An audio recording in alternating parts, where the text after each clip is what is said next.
Greetings, my name is Kerry and welcome back to my channel.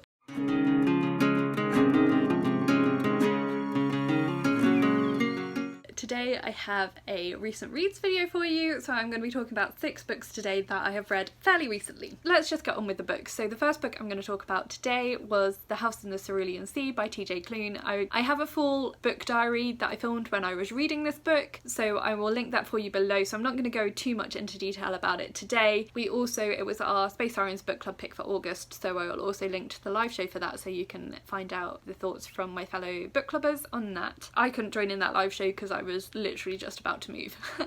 Just a brief synopsis for you if you haven't come across this book yet. It is about Linus Baker, who is a caseworker for the department in charge of magical youth, which means he has to go out and visit the schools and orphanages where magical young people live and assess whether they are being treated well and that sort of thing.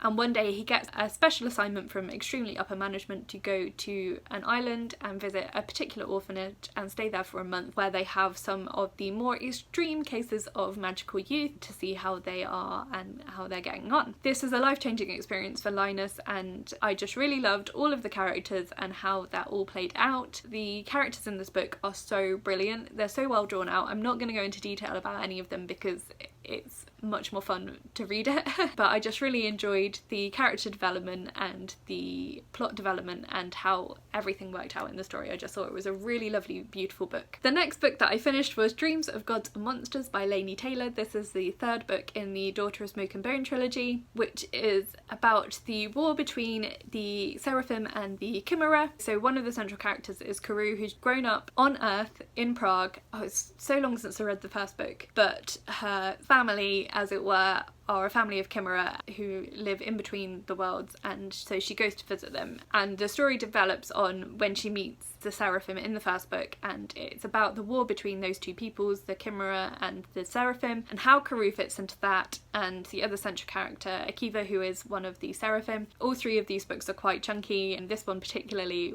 I think is the longest of the 3. So there's a lot of story to cover. I'm not going to talk too much detail about this book because doing so would potentially give a lot of spoilers for the earlier books, but I really liked how all the characters developed through the series. There were also some new characters in this book that I really liked. Eliza was a brilliant addition, I felt, to the cast of characters. I really enjoyed her story, her storyline, and this is something that Laini Taylor does. And when I looked at some of the reviews, they were a bit lower than I was expecting, and a lot of people didn't like that she brought in characters this late on, but she does the same thing in the Strange the Dreamer Muse of Nightmares duology as well, where the first book follows one set of characters and then she starts the second book with different characters, and actually to me that is just part and parcel of the way she writes, but I really liked it. A lot of people disliked this book as well because they didn't feel like a lot happened, or that it didn't resolve really more. The main storyline resolves about 100 pages from the end of this book, but then there's still more ongoing. But there had been build up for that in the beginning part of the book. You knew that when the big thing happened, that wasn't going to be the end, and to me it really felt like she was setting up for a companion series of novels that's going to come later. I don't think she's finished with writing about this world, and what we actually found in reading The Strange the Dreamer and Muse of Nightmares duology is that those books take place in the same universe as this series as well. So I think there's lots of scope for her to write lots of books within this same universe. So I imagine that there is going to be a build up to what comes after this book. So I really liked that actually, that although she resolved the main storylines, there was still the sense that these characters' lives are ongoing. One more thing I want to say is that I've just started a theology course, and as part of it I'm learning Hebrew, and I learnt just yesterday actually, or the day before, I can't remember, in my Hebrew class this week anyway, I learnt that the Hebrew word for earth is Eretz, which is the name, the world that the Chimera come from in this book. So I just thought that was a real sign of Laini Taylor's dedication, that like she put that work into it, and that was actually part of the reason why I really enjoyed this book, was the exploration of the theology of what it would be like if angels appeared on earth, really. Yeah, I thought it was really cleverly done, really well put together. The next book that I finished was Heroine Cheek by James William Purcell Webster.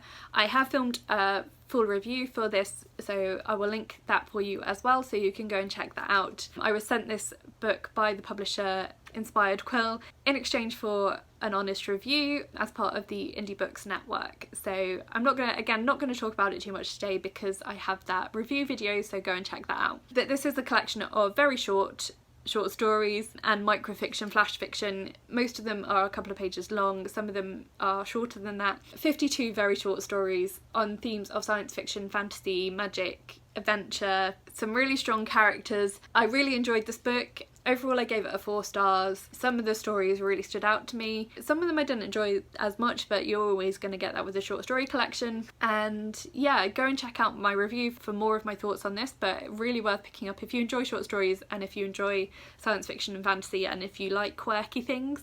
I think you'd really enjoy this. The next book that I finished was Cinderella is Dead by Kaylin Bayron.